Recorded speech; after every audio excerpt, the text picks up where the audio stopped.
presentation. And if you have any questions, just put it in the chat. And we'll also have a Q&A at the end of the presentation.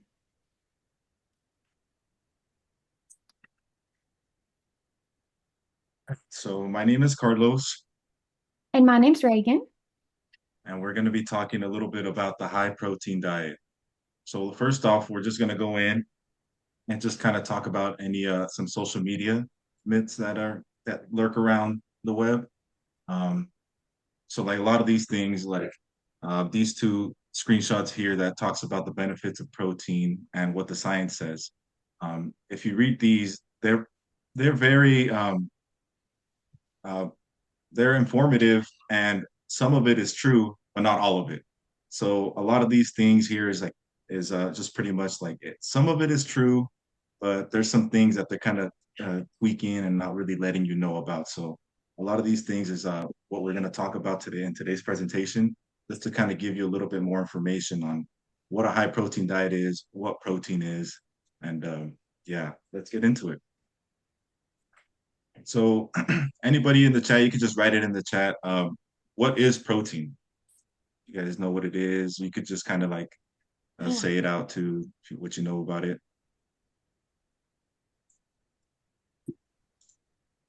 The building blocks of muscles. Okay. Okay. Yeah. Anybody else?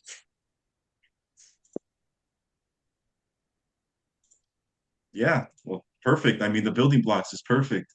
So yeah, protein is one of the three essential macronutrients that we have for our body. The other two is going to be carbohydrates or grains and your fats.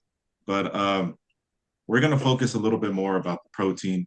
And just like unlike the fats and carbs, a lot of the protein isn't stored isn't stored in the body, which means like we have to keep getting a steady supply of protein in every single day.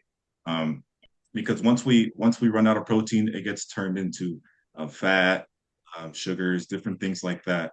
So we really got to be getting that protein in every day.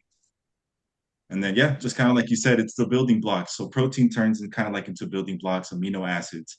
Um, and these amino acids are almost like Legos. So like, let's say you're eating, and the protein is like a Lego set. You're eating the protein, and the Legos are going into your muscles and building your muscles, and you're finally building that whole castle.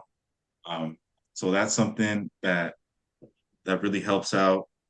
And when we start eating a little bit too much, then that's when it starts turning into fat. And the body uses protein pretty much as like for everything, is to build your muscles, to build skin, for your hair, your organs.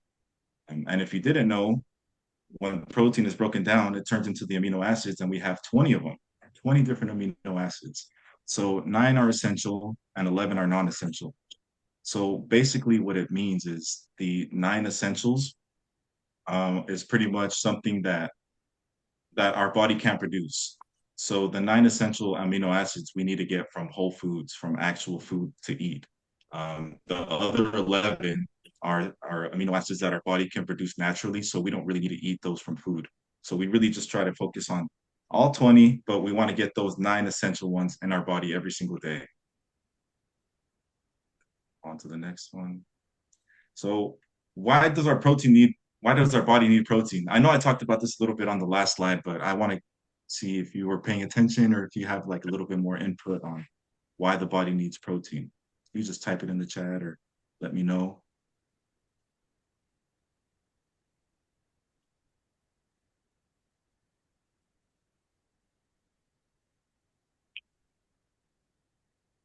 Okay, well, yeah, it's okay. It's okay not to know. So we'll just go into the next slide. Just let you know. So the body uses protein every day, kind of like I stated, and it's not just for your muscles, but it's for basic survival. So basically saying is that all of the organs need some type of protein. We need it just for to live our everyday life. It helps us build and repairs muscles, skin, and tissues. It even helps make enzymes and hormones that just really control our metabolism, the digestion, and different things. It also helps transport nutrients and oxygen throughout the blood, We know iron does that a lot as well, but the protein and iron combine, and they help out transport those nutrients. And then when we're low on carbs and fats, that's when protein comes in. You know, so if we're not eating enough carbs or fats, the protein, if when we're eating protein, then that means that that's our energy source for the time being until we start getting some more carbs and fats. So it's very helpful to have throughout the day. You know? And then we're going to talk. I'm going to let Reagan talk a little bit more about the sources of protein. So, for sources of protein, can anyone name off some sources of protein when you think dietary sources? Put them in the chat, please. Any common protein sources you can think of? Chicken? Yes. Pea protein, since I'm a veg. Yes. Fish, egg, nuts. Yes, great. So those are all great sources of protein. We'll talk about more on the next slide. So when we talk about protein sources, they're typically divided into two different groups, complete and incomplete sources. This is based on their amino acid profile. So like Carlos had just mentioned previously, there are 9 essential amino acids that we have to consume through our diet. These are called complete sources. Some animal sources that are considered complete include seafood, poultry, so chicken, turkey, dairy, and beef. And then there's even plant sources. So if you're a vegan or a vegetarian, you can still get the complete non-essential amino acids through soy products, such as tofu or edamame and quinoa. And then we have our incomplete sources. So these lack one or more of the essential amino acids. These are beans, nuts, and whole grains. But on the when you can protein combine, so when you combine some beans and some whole grains, you can still have a greater intake of some of the essential amino acids, even though it's not considered a complete source. When you pair a couple of incomplete sources and have a variety of protein sources, you can still get the non-essential amino acids. So here we have some examples of our food for protein sources, the serving sizes, and grams of protein. So when you get your hand out or look at your hand, the palm of your hand kind of represents 3 ounces. So this is kind of how you can factor in for your serving size. If you look at a chicken breast, if it's the size of your palm, that's kind of considered around 3 ounces. So for chicken, 3 ounces is around 24 grams of protein. The same for like a ground beef. Look at the palm of your hand, around 3 ounces of ground beef, there's 22 grams of protein. So typically you need around 1.5 to 2 servings if you go by the palm method every day. Then we have Greek yogurt. So 1 cup's around 18 to 22 grams of protein. And yogurt can kind of differ and vary in the grams of protein. It really just depends on the type of protein that you're getting or the type of yogurt you're getting. Different brands have different grams of protein. So always kind of look at the back of the nutrition facts label and look at their serving size and look at the amount of protein that's in each serving size when you're looking at yogurt. And then for beans, around 1/2 cup is around 7 to 9 grams of protein. So this picture just kind of gives you some different examples.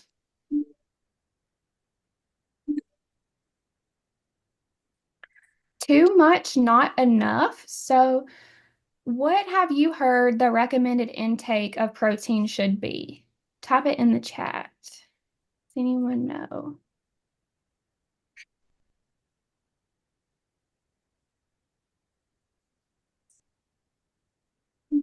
Percentage of your body weight. Yep. 1 pound per gram. Have heard that, but we're going to talk about it more on the next slide. All right. So the recommended daily allowance for protein intake for adults aged 18 to 50 years is 0.8 grams a kilogram. So the RDA, you might ask what the RDA is. This is the minimal amount needed to maintain your body's nitrogen balance and basic nutrition needs. This also will help prevent any type of protein deficiency and maintain your body's lean muscle mass. So, for example, if someone weighs 140 pounds, that's approximately 64 kilograms.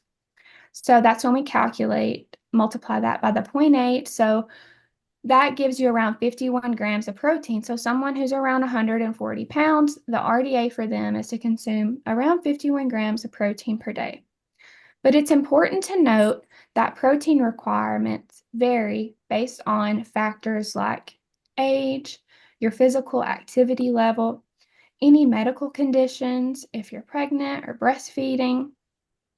So many people may need more or less than the standard RDA when you're taking those factors in account.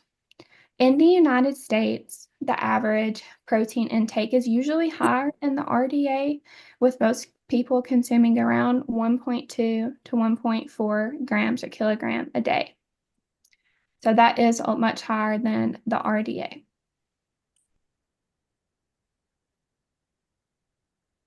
Great. So now we're just going to talk about what is a high protein diet. I know Reagan just kind of talked a little bit about the recommended daily allowance for what we should be eating, but how much do you think a high protein diet should be?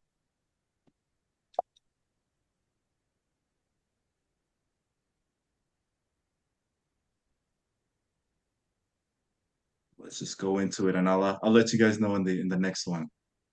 So a high protein diet just kind of emphasizes meats, eggs, and dairy, and it really limits the carbohydrates and grains.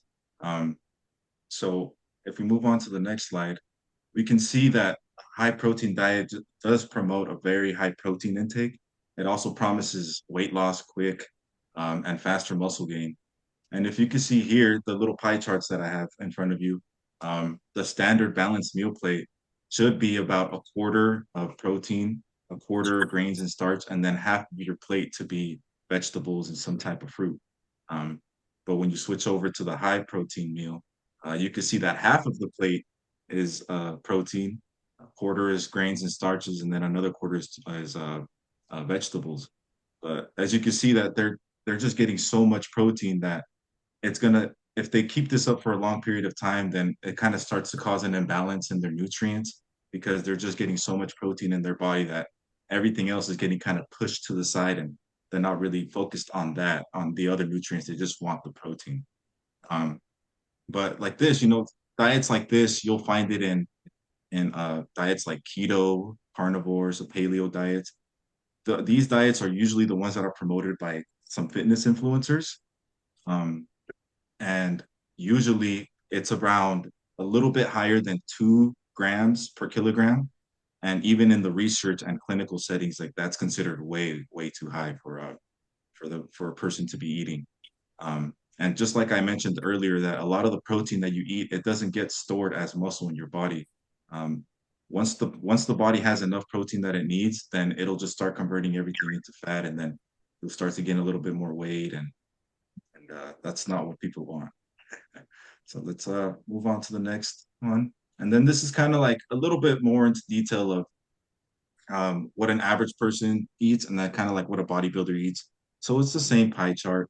The bodybuilder is obviously eating the half the plate of protein. Um, and then the average person has a quarter protein on their plate. So usually a bodybuilder is consuming about 1.6 to 2.2 grams per kilogram. And then just like Reagan said, the average person should be consuming about zero point 0.8 to 1.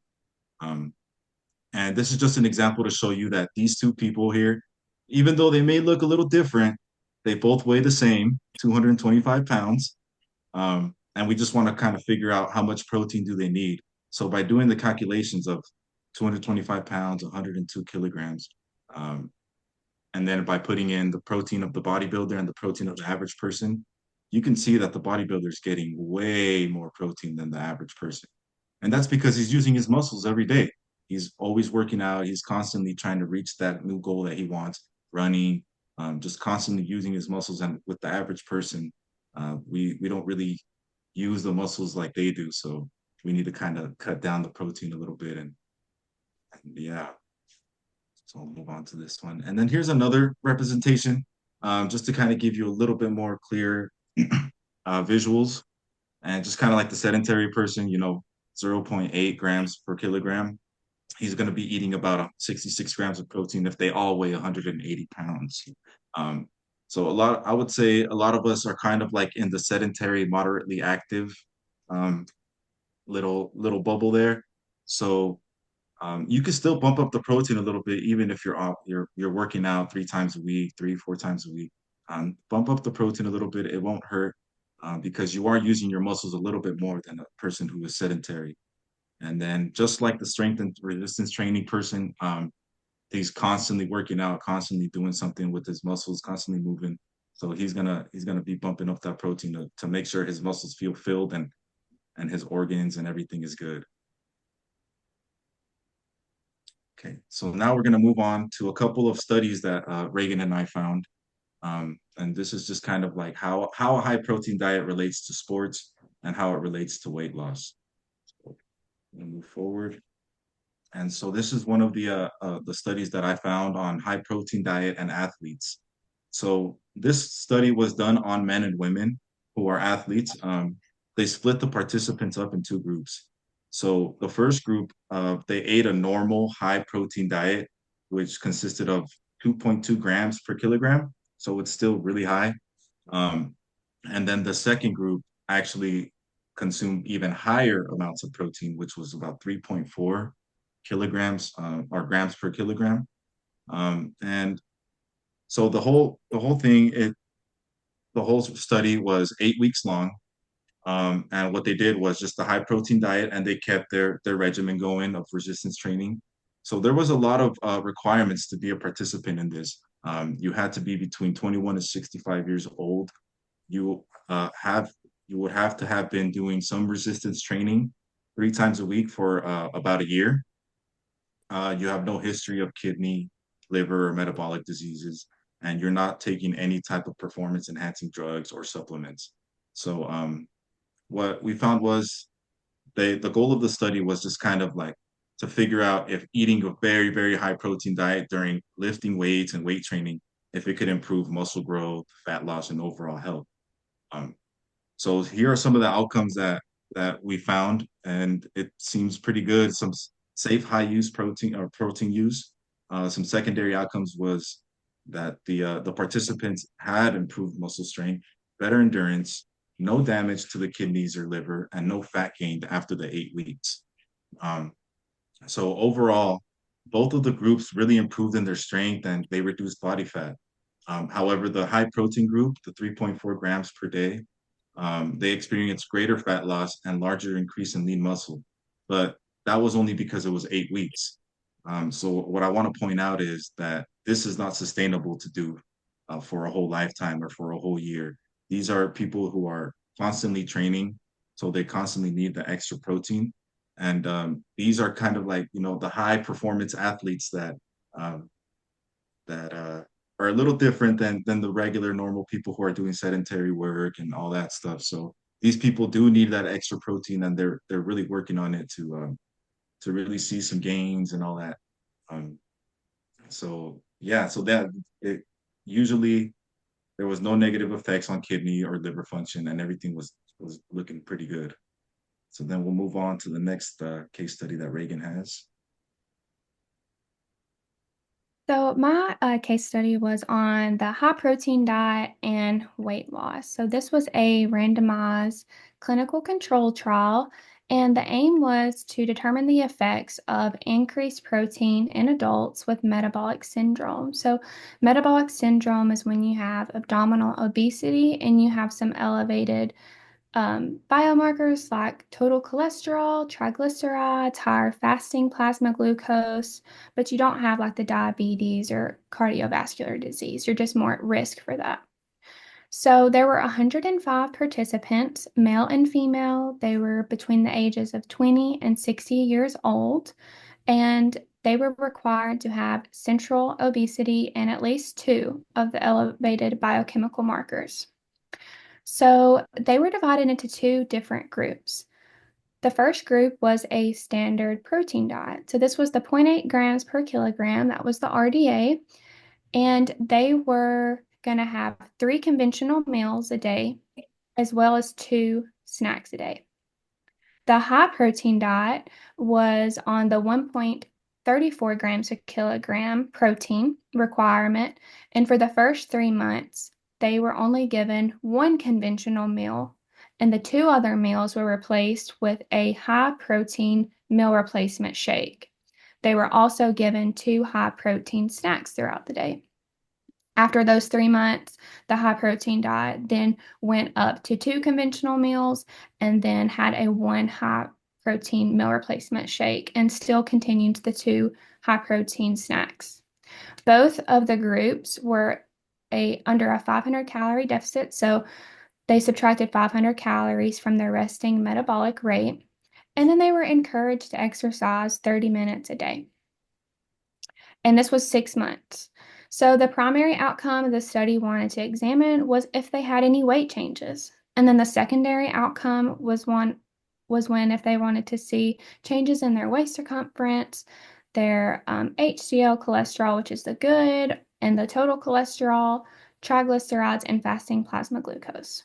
So at the end of the study, there were actually no significant changes in weight loss or biochemical markers when they were both observed, but both groups had improved biochemical markers and both of the groups had weight loss. But the people who were on the high protein diet did have more fat loss compared to the standard protein diet, as well as people in the high protein diet had a higher percentage of body weight loss compared to their baseline body weight. So they had a greater than 5%, which is a clinical significance because in terms of overall health status, it's recognized that if you lose, greater than 5%, 5 to 10% of your body weight, that is associated with clinical benefits of reduced risk of diabetes or hypertension. But I do want to note that technically the high protein diet is really not sustainable because those people for 3 months, had two meals that were replaced with a high protein shake. So you're looking at only like eating one meal a day, and then the other meals are just having a shake and then two high protein snacks. Even though at the end of the 6 months, they started going towards, having at least two conventional meals, that's just not really as sustainable. And after the 6 months, we don't know if those participants, if they went back on three conventional meals a day, if they gained their weight back. But overall, both diets did have weight loss and did have improved in biomarkers. They were having 500 calorie deficit based off their resting metabolic rate and were encouraged to increase their physical activity to 30 minutes a day. So now we're going to talk about some benefits and risks. We've kind of talked about some benefits. Has anyone heard of any risk consuming a high protein diet? Type it in the chat if you have.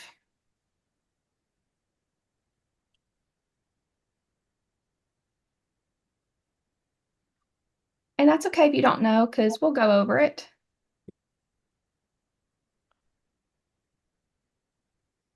So for benefits of a higher protein diet is increased satiety. So this is because when you eat the protein, it increases the production of glucagon-like peptide 1. So this is a hormone that is released. It can help regulate your blood glucose, it delays your gastric emptying, and helps promote the feeling of fullness.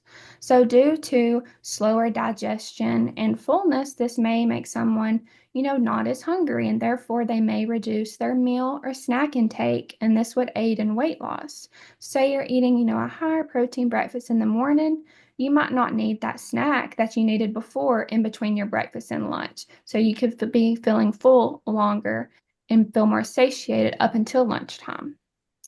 So this is kind of what, a lot of the medications people have been using for weight loss do, such as Wegovy. It's a GLP-1 agonist. So this medication just kind of mimics the GLP-1, promoting the fullness and making you feel satiated and not wanting to eat. Also, the delay in the gastric emptying would also help improve your glycemic control and reduce that blood glucose spike right after meals and keep it within range.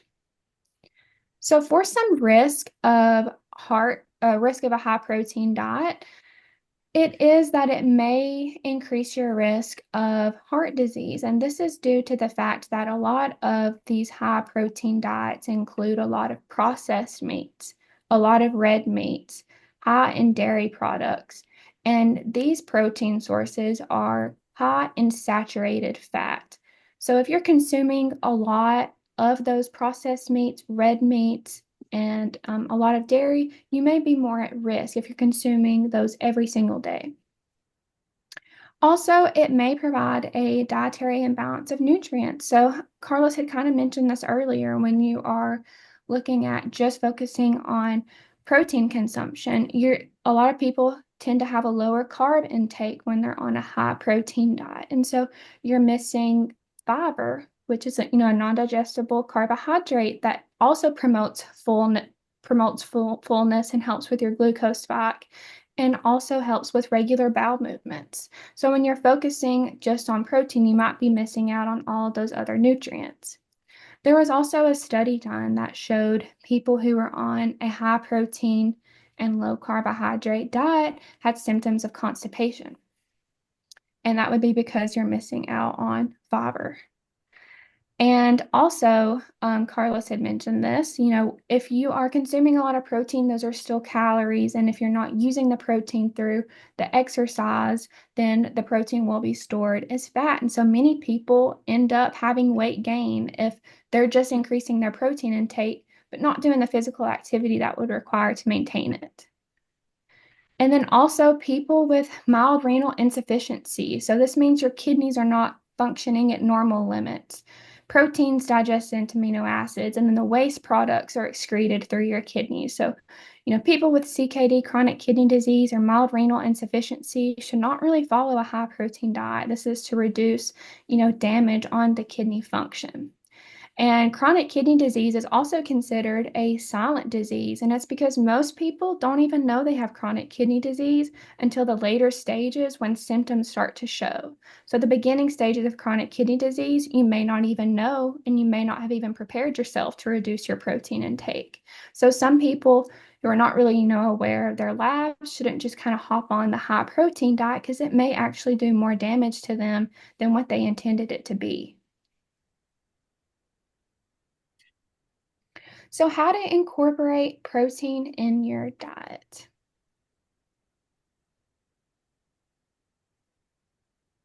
So, me and Carlos made this handout, and I'm going to send it in the chat. It's a protein handout. It's available in English and Spanish, and it just kind of goes over some high protein snacks. So, we kind of wanted to focus on whole food options that still have vitamins and minerals and other nutrients and are not as processed like a protein bar would be or protein powder. So we provided for you some high protein snacks. So one boiled egg is around 6 grams of protein, and these prices are based off a Walmart in Torrance, LA, California. So some of these prices may be different to you and where you shop at. But one boiled egg is around 6 grams of protein. This is around 53 cents. Half a cup of Greek yogurt, which is 12 grams of protein, is around 85 cents. 3 ounces of tuna is around 24 grams. And right now, this Walmart has a can of tuna on sale for $1. And actually, a can of tuna is around 5.5 ounces. So you could get 2 servings out of this one can for $1. So just wanted to point that out there. But yeah, those are some high protein snacks that focus on whole foods. Next, how to balance these protein snacks. So like we just talked about that tuna, you could get it and kind of meal prep it into 2 little meals from that one can of that $1 tuna. So a lot of people with their tuna salad may use mayonnaise. Um, you could swap that mayo out with some Greek yogurt, higher in protein and have some fats. You can use a cucumber or pickles and or celery, chop it up and mix it in with your tuna, and then have some whole wheat crackers. The point is when we try and balance our protein snack, we just kind of want to pair it with a complex carbohydrate, a healthy fat, or a fruit and vegetable. And it also provides more nutrients and can help you feel more satiated longer. Another option for a savory option would be edamame, have it with some hummus and carrots. Also, you can have Greek yogurt, add in your fruit, that adds in some carbs and fiber, and you can sprinkle or drizzle over some nut butter of your choice. Also, some sweet options. So, this is what our preceptor came up with for some of her clients, and it's like an iron protein bomb. So you get some tofu, cocoa powder, dates, and fruit, and you blend it up and make it into a smoothie. And you can use a sweetener such as honey or maple syrup. And it's high protein and high in iron, and it's whole foods. So there's no protein powder involved in this. It's all whole foods. Also, another sweet option. I don't know if any of y'all heard of chocolate hummus. People have used this as like a dessert. I know Aldi used to have it, but a way you can make this kind of like toast, you could get a piece of toast or bread and toast it, and then smear some chocolate hummus on it, put some berries and drizzle maybe like honey on it if you want to make it more sweet, and it's satiating and provides protein. So those are some ways that you can balance those protein snacks. So now we're just gonna go over some cooking tips. We talked about protein. We can't not go over some common cooking tips. So always use a thermometer when cooking meats just to prevent foodborne illness. So we provided just a little graph in the bottom. This is from the USDA. Just goes over some minimal internal temperatures of, what meat should be cooked to prevent foodborne illness.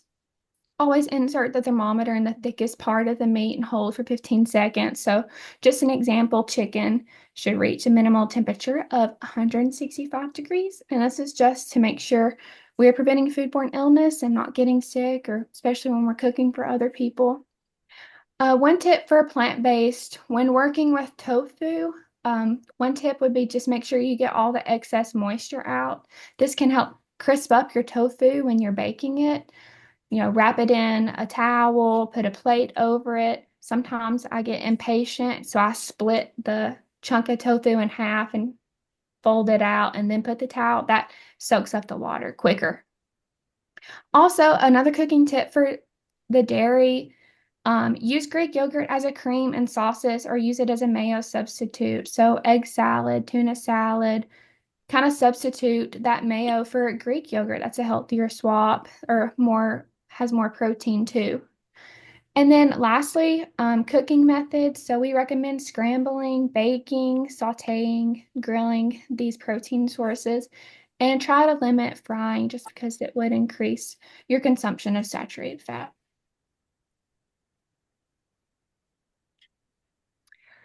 So we have come to our last slide, takeaways. So it's important to note that most Americans already consume higher amounts of protein than needed or recommended. So increasing your daily protein intake may not be necessary for everyone. And this is especially important if you have any medical conditions, and based on your physical activity levels, it varies from person to person. When following a high protein diet, the focus often shifts towards reaching a specific protein target goal. You're just reaching a number. Oh, I've not got my 100 grams of protein in for the day.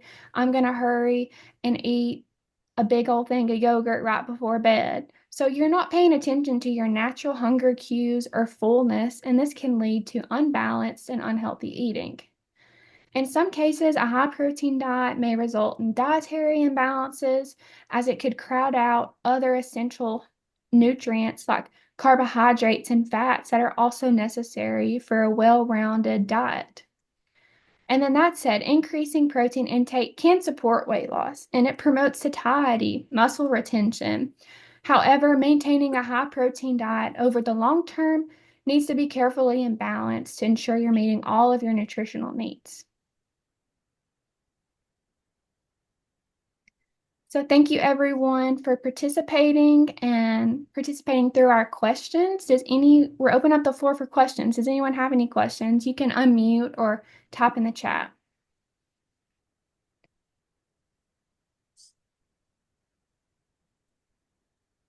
And also, thank you so much for coming and supporting the dietetic interns. You guys did a great job. So, yeah, if you guys don't have any questions, thank you for coming. Yes, And thank you for joining. Appreciate it. Yeah.